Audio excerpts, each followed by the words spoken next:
Hello student, আমি দেবযানী দত্ত। আজকে অঙ্ক বিষয়, যেটা ক্লাস 3-র গুণনীয়ক গুণিতক চ্যাপ্টারটার গুণনীয়ক আগের দিনকে আমরা বুঝেছি, আজকে বুঝব গুণিতক। তো গুণিতক বোঝার আগে দেখো, এই যে আটকে কার কার গুণফল আকারে লেখা যায়?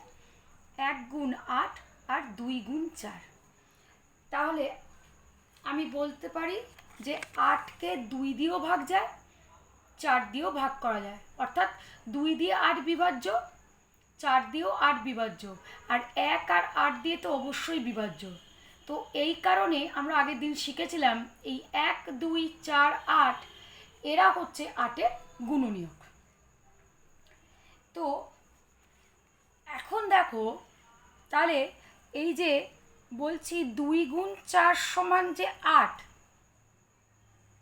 তার মানে আমি 2-এর সাথে কত গুণ করলে আমি 8 পাচ্ছি? তাহলে 2-এর সাথে আমি 4 গুণ করলে 8 পাচ্ছি। আবার তাহলে আর একটা কি বলতে পারি না, 8কে, এই 8 সংখ্যাটা কি 2 দিয়ে কি হচ্ছে? বিভাজ্য, তাই তো? আবার দেখো, আমি উল্টে লিখছি, 4 গুণ 2। 4-এর সাথে কত গুণ করলে 8 পাচ্ছি? না 2 দিয়ে। আবার বলতে পারি 4 দিয়ে 8কে ভাগ করলে কোনো ভাগশেষ থাকবে না, অর্থাৎ 4 দ্বারা 8 বিভাজ্য। তো তাহলে বলছে যে তাহলে 8 আমি পাচ্ছি 4-এর সঙ্গে কাউকে গুণ করলে, আবার 2-এর সাথে কাউকে গুণ করলেও পাচ্ছি। এই যে 2-এর সাথে কাউকে গুণ করলে 8 পাচ্ছি, বা 4-এর সাথে কাউকে গুণ করলে যে 8 পাচ্ছি, এই 8টা কি না, এই 8টা 2 বা 4-এর একটি গুণিতক। তার মানে গুণিতক জিনিসটা তাহলে কি বলছি? বলছি কোনো একটি সংখ্যার গুণিতক হলো এমন একটা সংখ্যা, মনে তাহলে 2-এর গুণিতক 8, তখনই বলবো যদি 2 দিয়ে 8কে ভাগ করা গেলে সেটার কোনো ভাগশেষ থাকবে না। অর্থাৎ আরেকবার বলি, 2-এর গুণিতক 8 যদি হয় তবে 2 দিয়ে 8 বিভাজ্য হবে। ঠিক একই রকমভাবে 4-এর একটি গুণিতক 8 হবে যদি কি না 4 দ্বারা 8 বিভাজ্য। আবার দেখো, 1 দিয়েও তো 8 বিভাজ্য, আর 1-এর সাথে 8 গুণ করে 8 পাচ্ছি, আবার 8 দ্বারাও 8 বিভাজ্য। তাহলে আমি বলতে পারি এই যে 8-এর যে গুণনীয়ক 1, 2, 4, 8 পেয়েছি, তাহলে এই 8 হবে 1, 2, 4 আর 8-এর একটি গুণিতক। তো এক কথায় বললে গুণিতক বলতে বোঝাবো আমি যে সংখ্যাটার গুণিতক বার করব তার সঙ্গে শূন্য বাদ দিয়ে যে কোনো সংখ্যা গুণ করলে যে গুণফলটা পাবো, সেই গুণফলটা হবে ওই সংখ্যাটার একটা গুণিতক। মানে আমি যদি বলি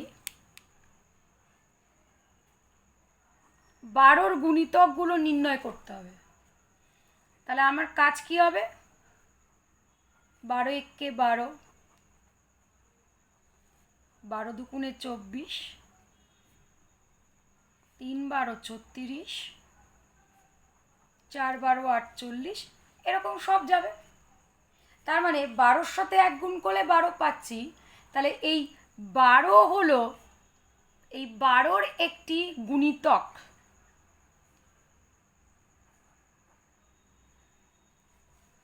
কেন না 12 দিয়ে 12কে ভাগ করতে পারি। ঠিক একই রকমভাবে 12 গুণিতক 24, 12 গুণিতক 24 কেন না 12 দিয়ে 24কে ভাগ করা গেলে ভাগশেষ থাকবে না, অর্থাৎ 12 দ্বারা 24 বিভাজ্য। তাহলে ঠিক, তাহলে সব, তাহলে এই গুণফলগুলো, তাহলে এইদিকে থাকা সমস্ত গুণফলগুলো তাহলে আমার কি হচ্ছে না, কি গুণিতক। তাহলে 12 গুণিতক কারা, এই দিকের যাবতীয় যা যা থাকবে তাই। তাহলে এদিকেরগুলো হচ্ছে কি সব কটা 12 গুণিতক। এবার দেখো সংখ্যার তো শেষ নেই। আমার তো কেউ যদি বললো যে আমি 12-র সঙ্গে 1000 গুণ করব, তাহলে গুণফলটা কি পাবো? তাহলে এটা কে হবে? এটাও কিন্তু হবে 12-র গুণিতক। আবার কেউ বললো না আমি 1000 দিয়ে গুণ করবো না, আমি একটা 9999 এরকম দিয়ে একটা গুণ করবো, তাহলে তাও গুণ করলে তাহলে গুণফল তো একটা পাবো। তাহলে যেহেতু সংখ্যার কোনো শেষ নেই, তাহলে আমি 12 সংখ্যার সঙ্গে শূন্য বাদ দিয়ে যে কোনো সংখ্যাই গুণ করি না কেন, তাহলে আমি একটা গুণফল পাবো, অর্থাৎ 12-র গুণিতক অনেক পাবো। তাহলে এটা আমি কি বললাম,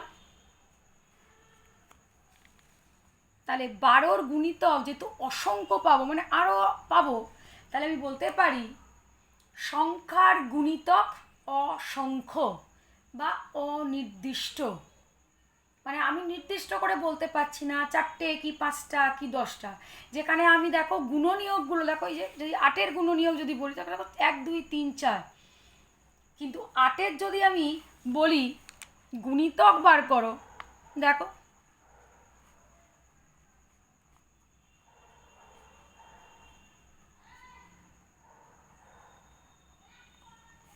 আটে কে 8, 8 দুগুণে 16, 3 8 24, 4 8 32, 5 8 40, এরকম করতে করতে 8-এর সঙ্গে মনে করো আমি এই সংখ্যাটার গুণ করছি, তাহলে কত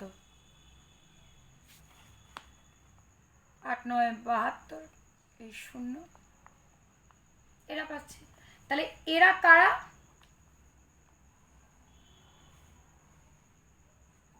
তাহলে এরা কারা 8-এর গুণিতক। তাহলে গুণিতক তাহলে এরকম অসংখ্য পাবো। তাহলে আমি 0 বাদ দিয়ে যে কোনো সংখ্যার যদি গুণিতক নির্ণয় করি, আমি নির্দিষ্ট করে তার সংখ্যা বলতে পারবো না কটা গুণিতক। তাই আমি লিখতে পারি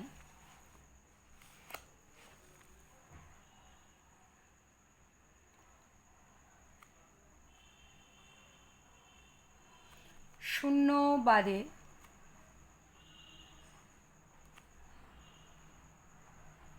যে কোনো সংখ্যার গুণিতক অসংখ্য বা অনির্দিষ্ট বলতে পারি। এবার তার শূন্যটাকে কেন বাদ দিয়েছিলাম, তো শূন্যটা কি করবে দেখো, আমি কি বলেছিলাম যার গুণিতক বার করব তার সঙ্গে যে কোনো সংখ্যা গুণ করছি। দেখো আমি 1 যদি গুণ করি 0, আমি যদি 9 গুণ করি তাও 0, আমি যদি 77 গুণ করি তাও 0, আমি যদি 100 গুণ করি তাও 0। তাহলে 0-র সঙ্গে আমি যাই গুণ করি না কেন 0ই পাচ্ছি। তাহলে তাহলে এরা কারা,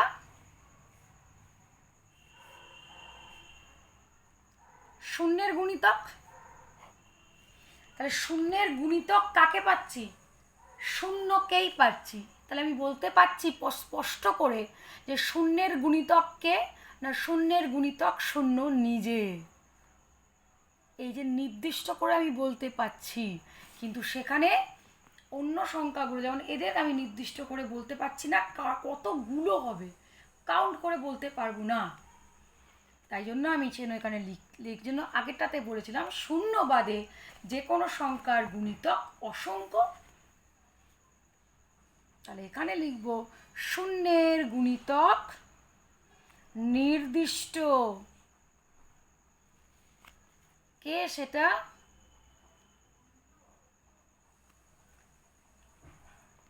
শূন্য নিজে। মাথায় ঢুকলো? তাহলে যেহেতু একটা অনির্দিষ্ট, তাহলে আমি কি বলতে পারছি?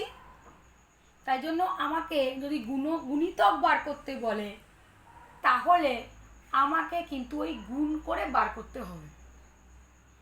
আচ্ছা, এবার একটুখানি একটা জিনিস জিজ্ঞেস করছি। যেমন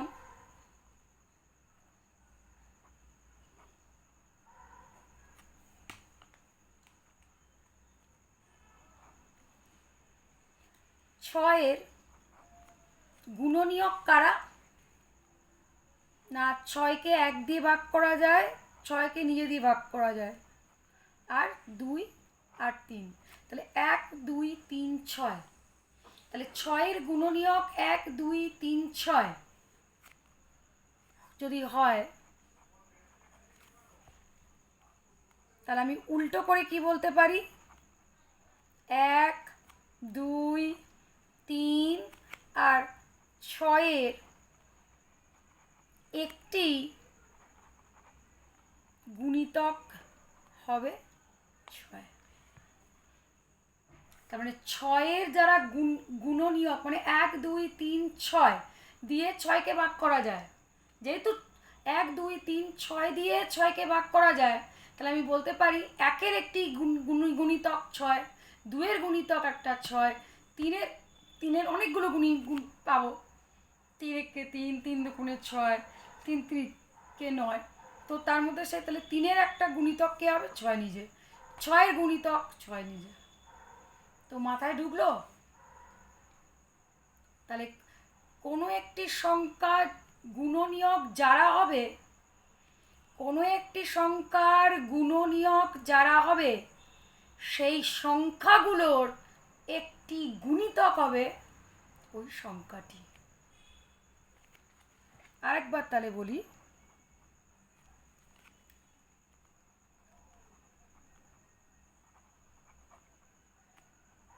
চারের গুণনীয়ক 1 2 4,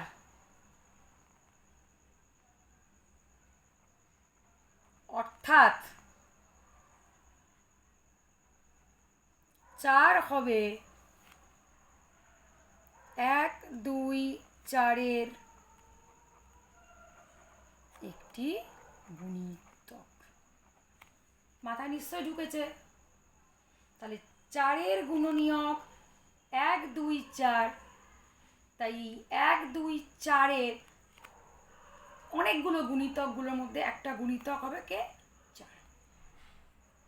বোঝা গেল? এইবার তাহলে শূন্যেরও আমি কি জানলাম? শূন্যের গুণিতক শূন্য নিজে, আর শূন্য বাদ দিয়ে যে কোনো সংখ্যার গুণিতক অসংখ্য। তাই এই কারণে তোমাদেরকে দেখবে বলবে না কখনো গুণিতক নির্ণয় করো, হয়তো বলবে 3টি বা 4টি বা 5টি গুণিতক নির্ণয় করো, এরকম থাকবে। ধরো বলে দিল 41-এর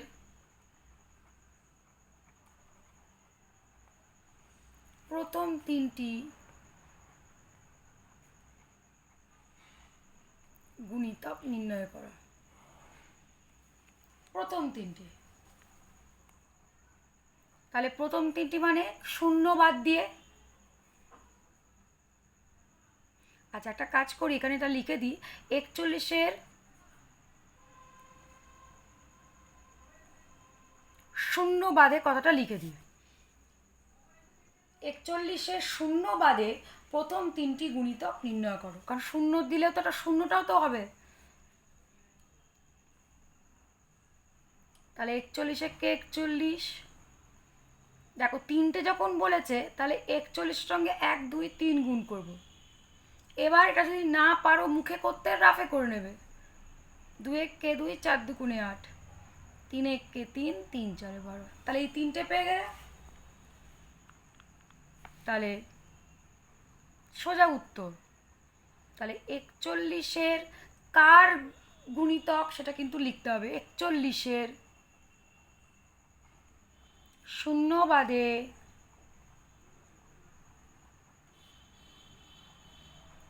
প্রথম তিনটি, কারণ গুণিতক তো অসংখ্য, তাই জন্য প্রথম তিনটি যেন থাকে কথাটা, মানে প্রথম তিনটি বলুক বা চারটি বলুক সেটা থাকে, কটা লিখছ। তাহলে প্রথম তিনটি গুণিতক হলো 41, 42 আর 130। মাথা ঢুকলো? এবার যদি বলতো 62-র শূন্য বাদে প্রথম 5টি গুণিতক নির্ণয় করতে বললো, তাহলে প্রথম 5টি এবং শূন্য বাদে, তাহলে 1 থেকে আমি কি করব 5 অবধি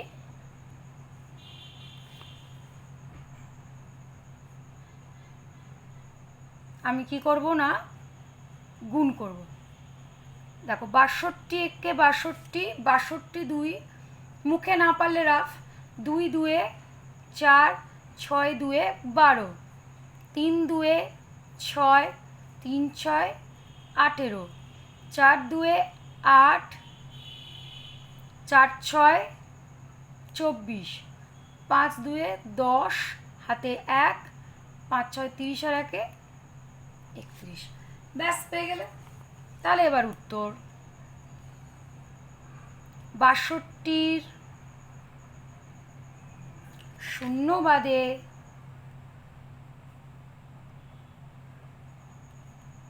প্রথম 5টি গুণিতক হলো, ভুলে ওরকম ড্যাশ দেবে না, কমা দিয়ে দেবে। তাহলে কারা কারা? 62, 124, 186, 248 আর 310। বোঝা গেল? এইবার যদি তোমাকে এই রকম ভাবে বলে 50 থেকে 100-র মধ্যে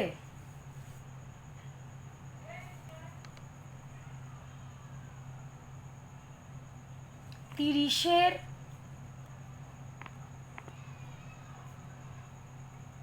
গুণিতকগুলি নির্ণয় করো। তাহলে কি করবে? 50 থেকে 100-র মধ্যে বলেছে,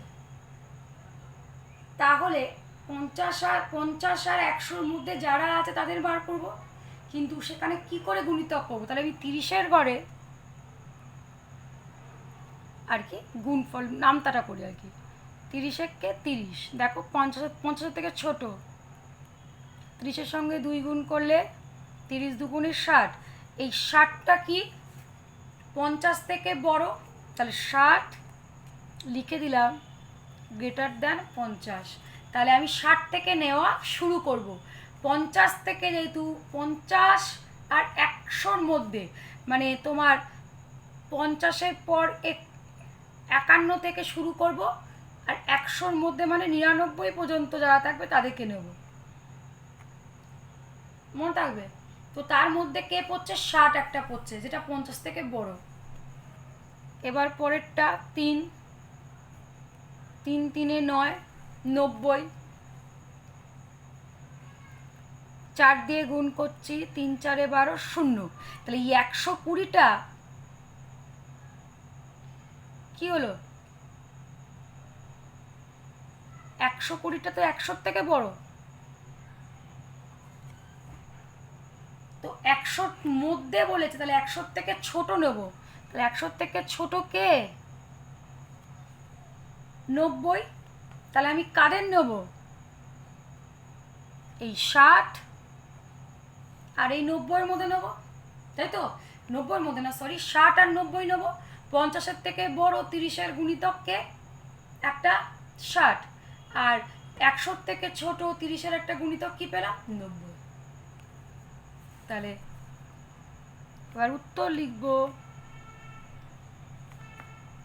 50 থেকে 100-র মধ্যে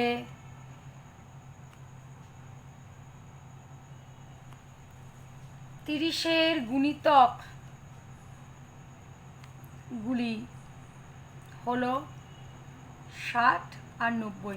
এরকম বক্স করবে না, এটা তোমাদের বোঝানোর জন্য আর কি করলাম।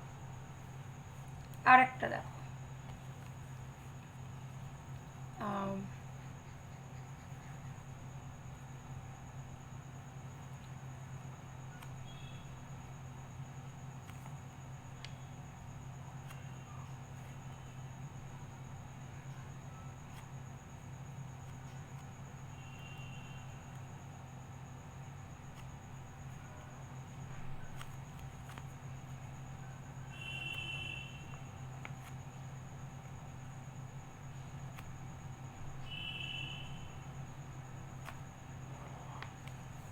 কুড়ি থেকে 50-এর মধ্যে 11-র গুণিতক নির্ণয় করো। তাহলে ঠিক ওই নামটা, 11 একে 11, 11 দুগুণে 22, যেই 22 সেটা কি 20-র থেকে বড়, ব্যাস। তাহলে এখানে লিখে দেবো গ্রেটার দেন 20। তাহলে এবার 50 থেকে ছোট নিতে হবে। 3 11 33, 4 11 44, 5 11 55। এই 55টা কে কার থেকে বড়? 55টা 50-এর থেকে বড়। সবসময় খোলা মুখে কে বড় সংখ্যা থাকে, বন্ধ মুখে ছোটটা থাকে। তাহলে 55 50-এর থেকে বড়। তাহলে 50-এর থেকে ছোট কে? 44। তাহলে আমার কোন কোন সংখ্যা 20 আর কোন কোন গুণিতকগুলো 20 আর 50-এর মধ্যে আছে? একটা 22, 33, 44। তাহলে এবার উত্তরটা লিখব।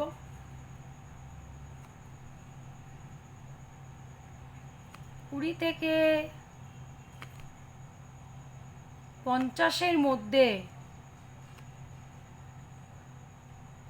11-র গুণিতক গুলি হলো কে কে?